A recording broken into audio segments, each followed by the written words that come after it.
Muy bien, ¿se acuerdan de estas imágenes? Fueron parte del paisaje conmovedor que en el primer momento, en los primeros tiempos, ofreció la cuarentena.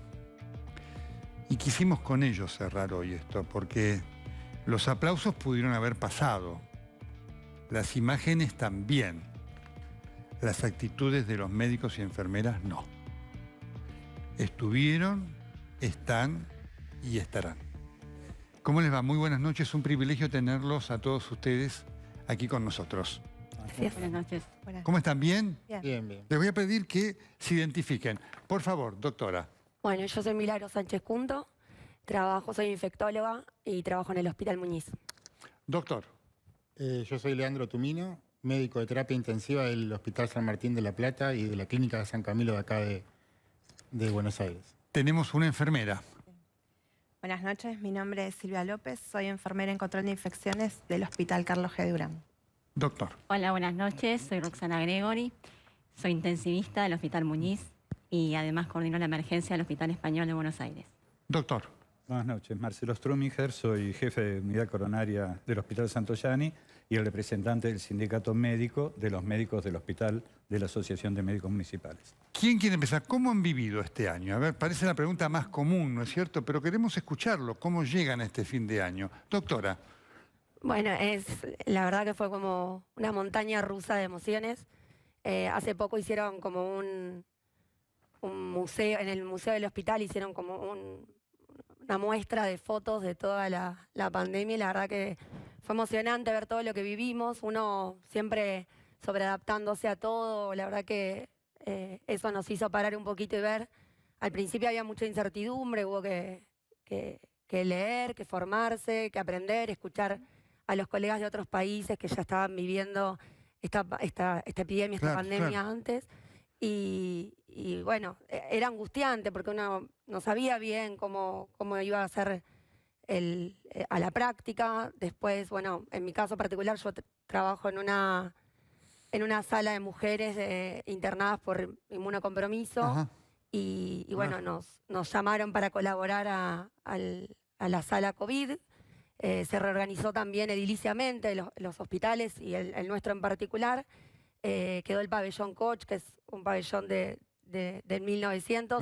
Claro, sí. Se reestructuró para tener nuestra área sucia, nuestra área limpia. Hubo que aprender también eso, compartir con compañeros nuevos. ¿No? Yo tuve que dejar mi sala, conocer gente nueva, espectacular. La verdad es que esta pandemia sacó en muchos casos y en la mayoría lo mejor de todos nosotros. Enfermeras, kinesiólogos, la verdad que también los servicios de salud mental y servicio social nos ayudaron un montón, nos apoyaron un montón. Trabajando mancomunadamente, ¿no es cierto? La verdad es que... Le pregunto, doctor, ¿qué presencia tuvo el miedo? Muchísimo, muchísimo. Y yo creo que eso fue una de las motivaciones que a diferentes personas les atacó de distinta manera. En nuestro caso, y por ahí en mi caso en particular, obviamente, yo tenía miedo de contagiarme, de contagiar a mi familia. Y logramos hacer en el hospital un grupo interdisciplinario muy bueno que nos sirvió tanto como contención nuestra, como para contener sobre todo a los familiares y a los pacientes que lo podían llegar a requerir. Pensemos que estábamos en una situación en donde estaban tanto los pacientes completamente aislados, nosotros completamente aislados, sin un contacto estrecho como teníamos previamente en la familia. Nuestra terapia intensiva era una terapia abierta en la cual las familiares podían estar las 24 horas si querían. Que habitualmente sucedía así, y de un día para otro hubo que cerrarlo eso, y vimos la dificultad que en un principio fue manifiesta, en la cual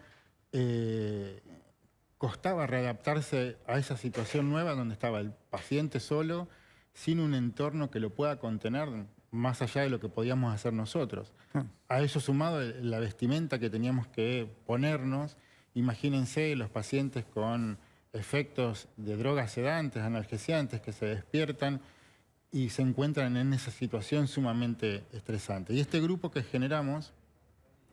se generó fue muy bueno desde ese punto de vista, para darle contención a, como mencionaba, tanto a la familia que estaba del otro lado del teléfono a través de videollamadas o llamadas telefónicas, como al paciente que se despertaba. Ven ustedes, ¿no? Los dos testimonios, la importancia del trabajo interdisciplinario. Vayan anotándolo como exigencia, ¿no? Y esto es decir, nos tuvimos que adaptar a cosas que no conocíamos.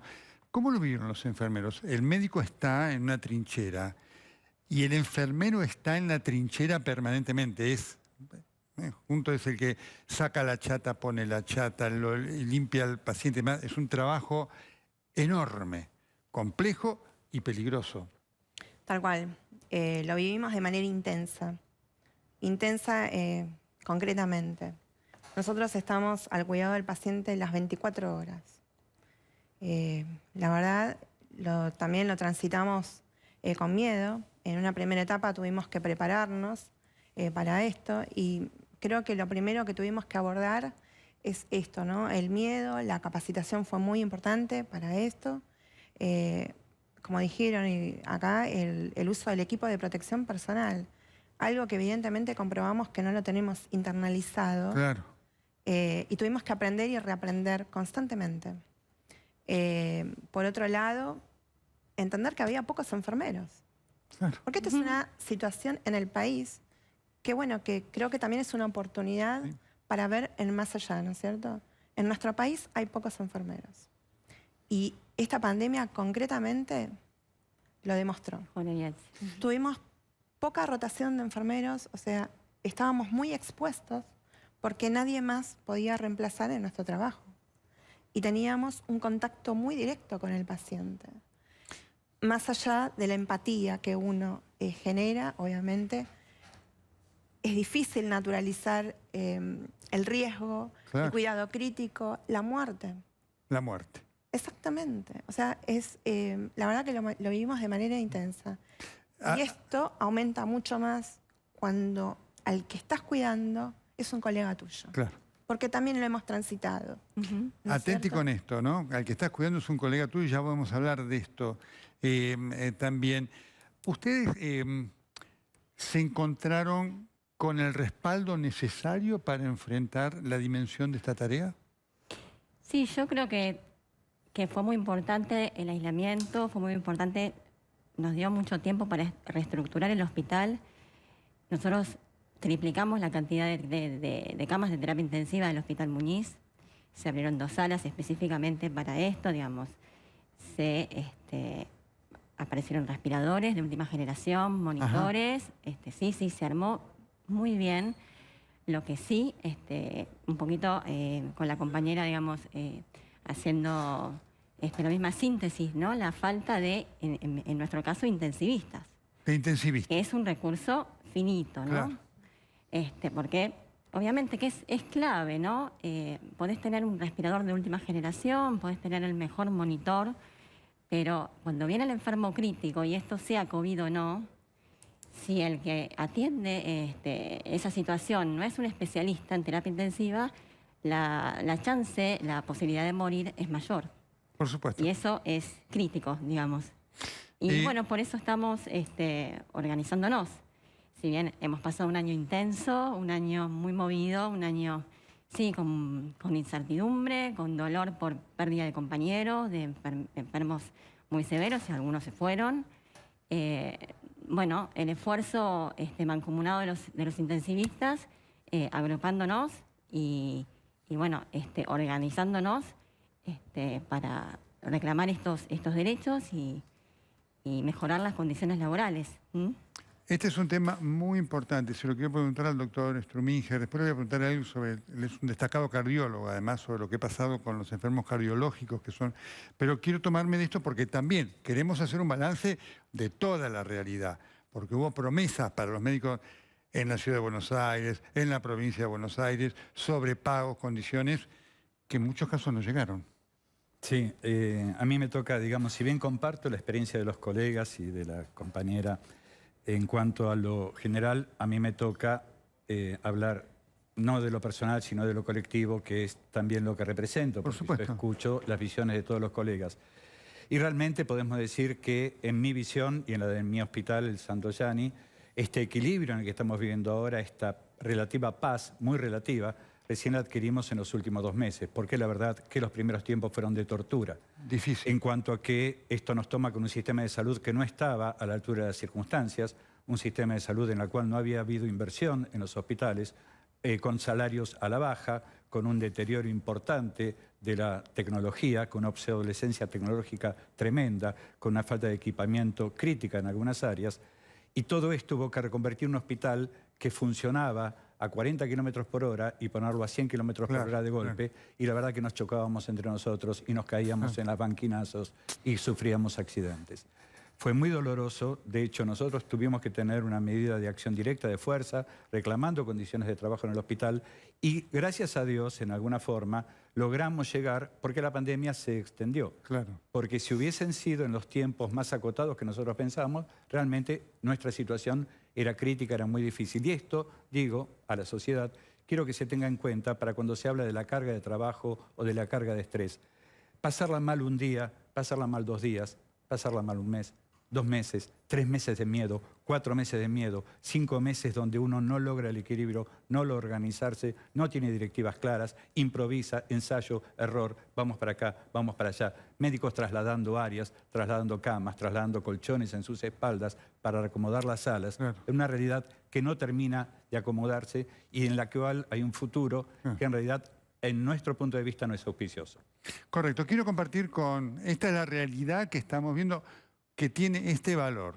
No solamente el valor de lo pasado, sino con vistas al futuro. Porque esto no terminó, ¿eh? Esto no terminó. Una de las cosas que sí más nos impactaron al comienzo de la pandemia fue esta.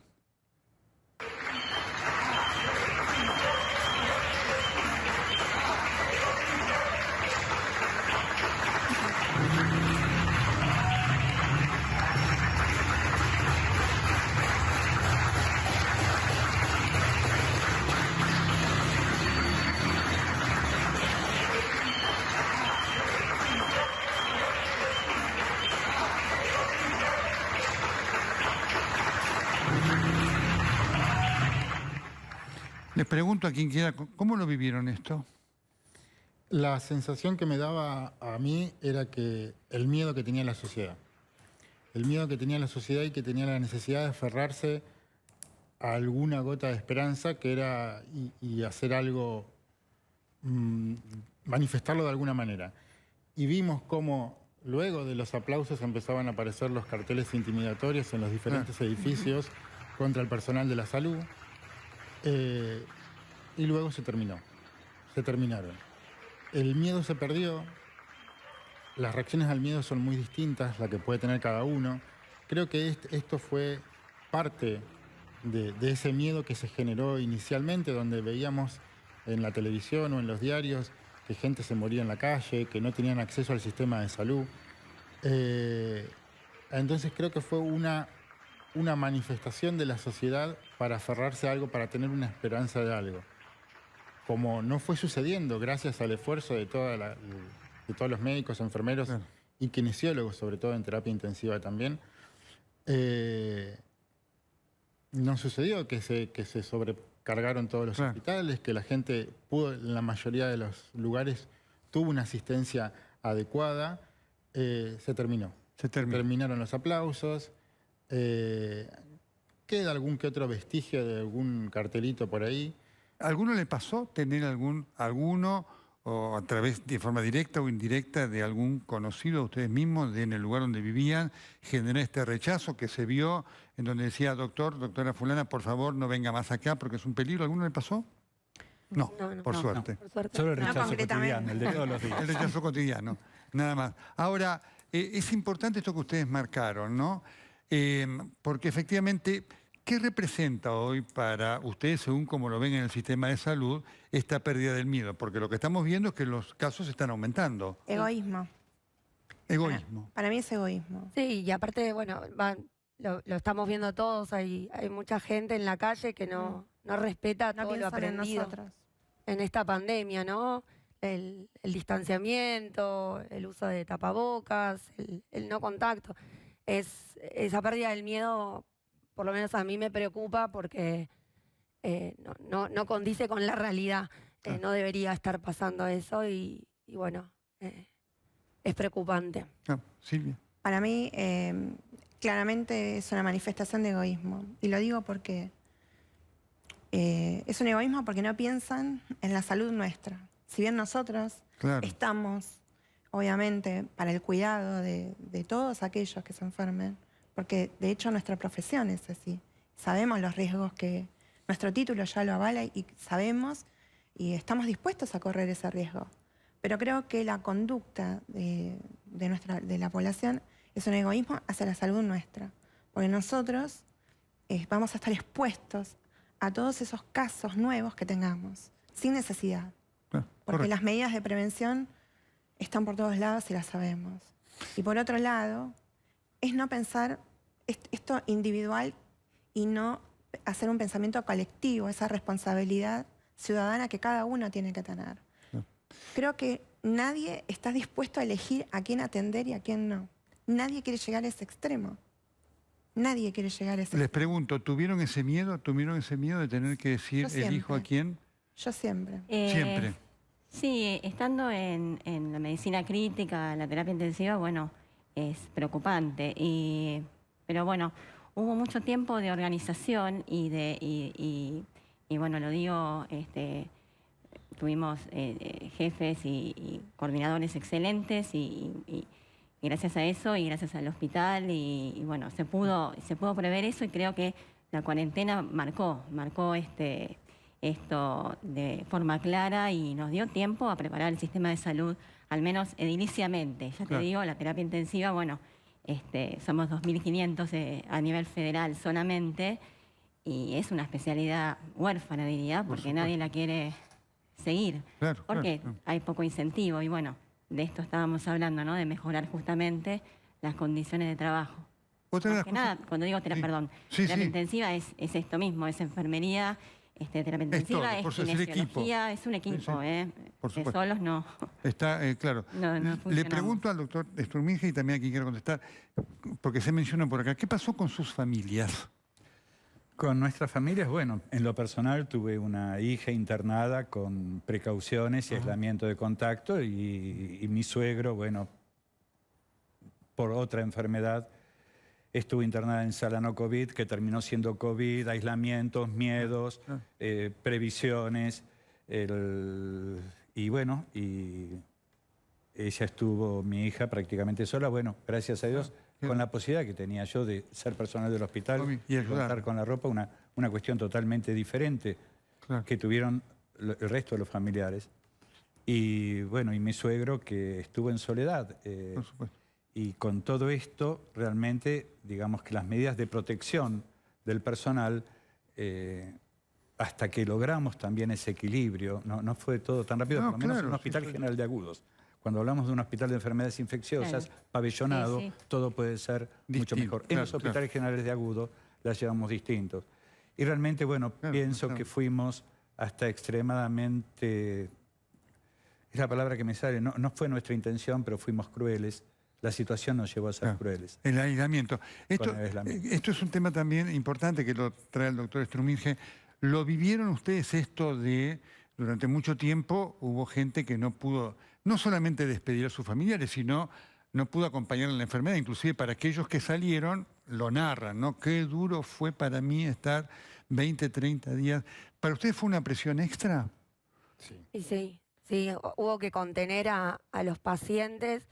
Éramos los que estábamos ahí escuchándolos, muchos no traían el celular, pero la verdad que por lo menos en mi experiencia hubo mucha solidaridad por parte de las compañeras de la sala y se prestaban los celulares, uno trataba de mediar también para que se comuniquen, hablábamos todos los días, dábamos los informes a la familia, pero bueno, era toda una tarea extra y sí, obviamente aportó al cansancio no solo físico, sino a la carga mental también, ¿no?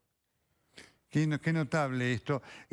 Vamos a ir a la pausa y les quiero preguntar cómo los vivieron sus familias, no si tuvieron ahora casos como muestra el doctor, sino en cuanto al miedo que les pudo haber. Algo se mencionó, pero quiero algún detalle. El miedo que generaba para muchas familias de enfermeros, médicos y kinesiólogos, si ustedes lo vivieron, lo experimentaron, los obligó a tener que hablar con sus familias. Estamos hablando con los que representan a quienes entendemos han sido los personajes en el buen sentido del año. No hemos querido utilizar la palabra ni héroes ni nada. Los personajes con quienes tenemos una deuda de gratitud, el personal de salud. Ya estamos con ellos tras la pausa.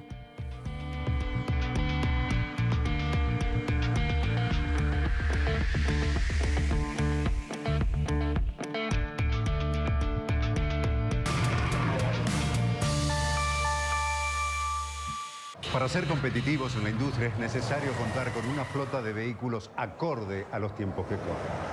Por eso, a la hora de renovar el parque automotor, piense solo en el especialista. Naviran Mercado, subastas online.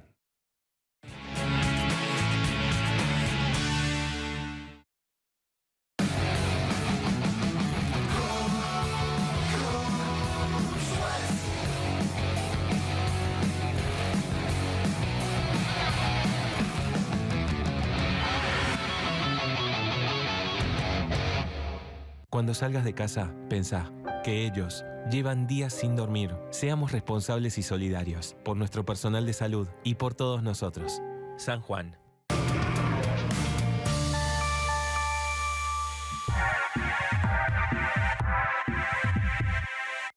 Dada por primera vez rompe con su protocolo de confidencialité y abre su caja rouge. La misión, revelar los misterios de Dada. Voilà, una flor de vainilla nos remite al tostado de roble americano del Dada 1. Y aquí, curioso, un televisor mirando televisión y viceversa. Estos son algunos secretos que solo se encuentran al abrir la caja rouge. Abrí tu mente, abrí un Dada. Seguramente te vas a encontrar con seres queridos en estos días. Y si hay un deseo que vamos a pedir, es salud. Por eso, aunque algunos de ellos no usen barbijo, tenemos que seguir cuidándonos. ¿A quién no le gusta abrazarse? Pero aunque cueste, sigamos saludándonos con el puño y mantengamos la distancia de 2 metros. Sigamos usando barbijo o tapabocas, por más que estemos tomando algo afuera. Marquemos los vasos y la vajilla, así no nos confundimos. Y aunque sepamos que lo más lindo del mate es compartirlo, usa el tuyo. Yo traje mi termo y mi mate. Son cosas simples que pueden hacer una gran diferencia para que haya muchos menos contagios. Festejemos con responsabilidad. Prevengamos la segunda ola de COVID-19. Argentina Unida. Argentina Presidencia. ¿Tenés personalidad de gato? No se trata de tener un gato, sino de vos. Si te perdés mirando desde la ventana, puede que la tengas. Incluso si no tenés un gato. Whiskas. Alimenta la curiosidad.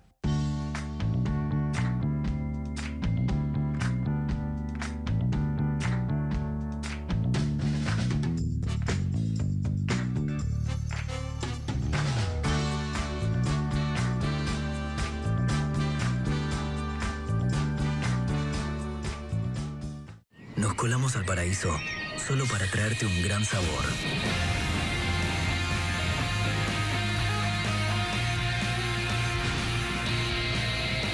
Nuevo Bat 69 Apple Vibe.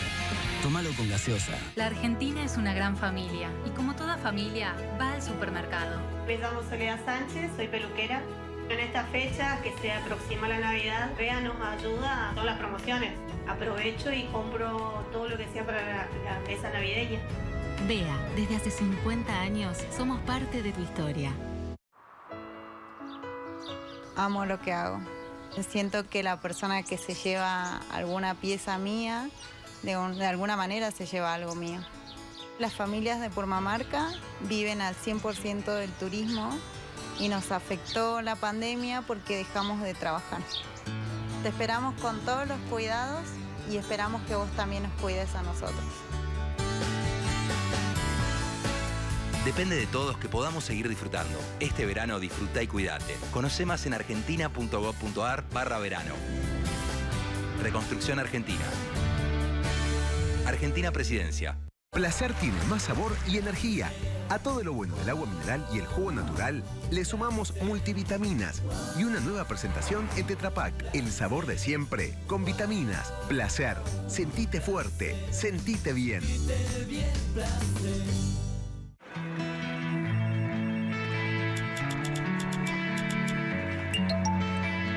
Creer que que vos no estás en riesgo, puede ser un riesgo. El colesterol alto y la hipertensión pueden poner en riesgo tu salud cardiovascular. Ante alguno de estos factores, consulta a tu médico. Unas aspirinetas al día contribuye a la prevención de accidentes cardiovasculares.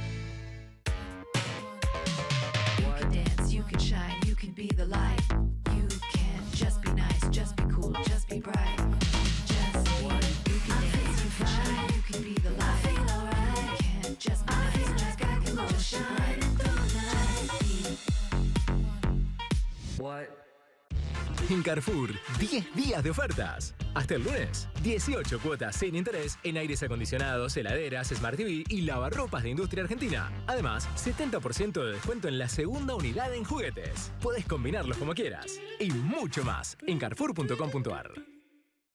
Mírala. Esa es cara de haber renovado todo con Easy. Cara de vivir en una casa que disfrutas tanto que nada te impide disfrutarla. Ni siquiera que tu hijo se deje inspirar por el sillón del living.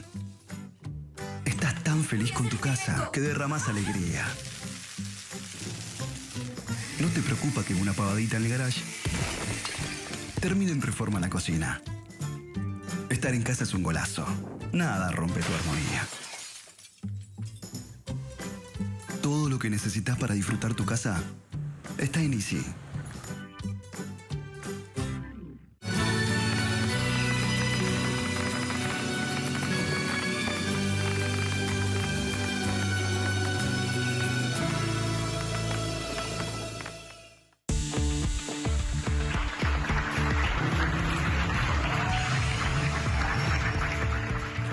Muy bien, médicos y enfermeras, kinesiólogos, a quienes les debemos gratitud.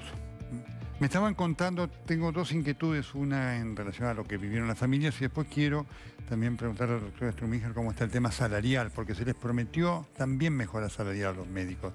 Y en la respuesta que él dé seguramente estará representado lo que le pasa a otros. ¿El miedo de las familias fue fuerte? Sí.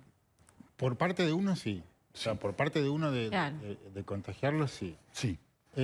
Por suerte, en el caso de toda mi familia, no hubo ninguno que se contagió. También que tengo un carácter bastante particular con ellos y les exigía que cumplan las normas a rajatabla. Así que, por suerte, no he tenido. Pero existía el miedo. Imagínense que desde que empezó todo, la primera vez que los vi después del 20 de marzo fue para el Día de la Madre. Ah, ¿para el Día de la Madre? Para el Día de la Madre. Ah, amigo. ¿Doctora? No, mi familia la verdad que muy consciente. Bueno, mi mamá es médica aparte. Claro. Así que no miedo, sino precaución, cuidado. Así que la verdad es que no tuve que enseñarles nada. La verdad que todos muy correctos. No me hicieron duro el trabajo. ¿Para usted? También mi familia, la verdad es que fue sostén. ¿Fue el sostén? Fue sostén para mí.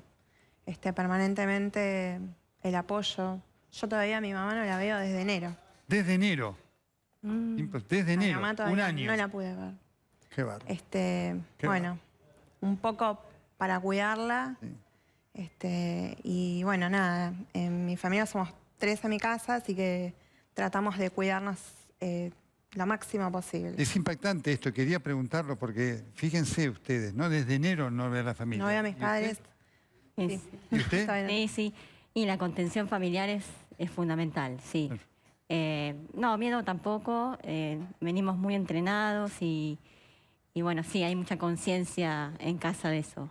Correcto. Se vive desde siempre. Trabajamos hace mucho en el Hospital Muñiz. Doctor, quiero un minuto para que hable de lo salarial, cómo están las cosas, porque Sí. esto también forma parte de la realidad en Capital Federal y seguramente en muchas partes del país. Sí, bueno, en lo salarial estábamos mal y logramos estar peor. El punto es que nosotros hemos tenido salarios a la baja en los últimos 4 años. Esto, en un principio, bueno, tenía un motivo, tenía otro motivo, pero finalmente llegamos a esta pandemia. Hubo algo donde nos equivocamos y creímos que este era nuestro momento. En el reconocimiento de los aplausos, de todo esto que está dicho, nosotros sentimos que somos como los excombatientes. Cuando había miedo, cuando había ansiedad, cuando éramos los que teníamos que salir al frente, salimos al frente y nos aplaudían. Hoy que es la parte del reconocimiento de lo hecho, del riesgo, del miedo, del pánico, porque en el caso donde son 2 los profesionales de la salud en casa, no teníamos derecho a que uno se quedara en el hogar cuidando a los chicos, y éramos 2 los que traíamos la peste a nuestra casa para que nuestros chicos tengan más riesgo de enfermar, cuando creíamos otras cosas sobre esta enfermedad. Pero finalmente creímos que era el momento y ahora pasamos de los aplausos a que nos den la espalda. Nosotros tenemos acumulado un déficit salarial entre el año 2016, 17, 18 y 19 que alcanzaba al 25%. Y este año, cuando creíamos que era nuestro momento, en vez de tener un reconocimiento, lo que nos piden, lo que nos dicen es que nos van a bajar el salario. ¿Qué es bajarnos el salario? Si ni siquiera nos recomponen la inflación, ya no hablan de no reconocernos lo anterior, sobre lo cual no tenían derecho. Pero si ahora ni siquiera están dispuestos a pagar el monto de inflación, nos vuelven a bajar el sueldo. Y hoy nuestro déficit salarial es cercano al 60%. Y si lo estimamos bajo otros parámetros como la canasta, el índice de pobreza, un médico hace 6 años, estando muy mal remunerado, ganaba 2 veces una canasta de pobreza. Hoy no alcanza el médico al ingreso con 28 años de vida, 22 años de estudio, 11 años más de estudio que cualquier persona que termina el secundario, habiendo perdido su oportunidad laboral en el resto de su vida, ingresa con 28 años para no poder sostener una familia. Esta es la realidad. Y ya hemos hecho 3 medidas de fuerza, 24 horas, 36 horas, y estamos motivados para terminar en cualquier medida de fuerza porque los médicos están hartos, están decepcionados y se sienten humillados. La falta de reconocimiento en todo sentido, un hospital que no termina de equiparse, un hospital que tuvo el tomógrafo roto 1 mes y medio, un hospital COVID, centro de derivación, las salas que no terminan de equiparse y el futuro, infectología, bacteriología, neumotisiología, trabajando siempre en condiciones de hacinamiento que no cambian ahora. Yo le agradezco, doctor, que cuente estas cosas que nosotros vamos a seguir, forman parte de la agenda. Y si me disculpa, Nelson, solo esto, no sé si se puede mostrar, pero no es que nos bajaron los sueldos de casualidad. Si el presupuesto de salud de la ciudad está bajando año tras año y de un histórico del 23%, me lo están bajando a un 15%, y el gasto en salario de salud me lo bajan de un 15% a un 10%, claro que no alcanza el dinero. Quisimos mostrar esta que forma parte también de la realidad, ¿no? Del reconocimiento que merecen ustedes, los aplausos y este hecho que representa un desafío para la política, porque esto que pasa aquí pasa en todo el país y por eso también quisimos exponerlo. Les queremos agradecer a todos ustedes, no por estar acá. Nelson, si me disculpa. Sí, cómo no. Ya que tengo el espacio, quisiera aprovechar. Lo que él describe, imagínese que a los enfermeros, al colectivo enfermero, lo padecemos todavía aún más, es más profundo, porque todavía no tenemos el reconocimiento académico, los licenciados en enfermería. No somos profesionales, o sea que por lo tanto, la vulnerabilidad es mayor. Es mayor, y para que un enfermero pueda sostener una familia, creo que por lo general todo el personal de salud tiene que tener múltiples trabajos. Correcto. Y la verdad que me parece que somos personal esencial, nos dice. Mucho. Sin embargo, no somos reconocidos si como... Si este no es el momento de la salud, es nunca. Exacto. Por eso... Solo un meteorito supera esto. Los hemos elegido como los personajes del año. Por eso los invitamos en ustedes a todos. Y en ustedes el reconocimiento. Y la deuda que no la sociedad, porque la sociedad mayoritariamente les agradece, que la política tiene con ellos. Queremos irnos con esta imagen de médicos y enfermeras del Hospital Castro Rendón de Neuquén, porque representa también lo que viven, sufren, se esperanzan y hacen los médicos de todo el país. Muchísimas gracias y felicidades. Gracias. Vamos. A usted, Nelson.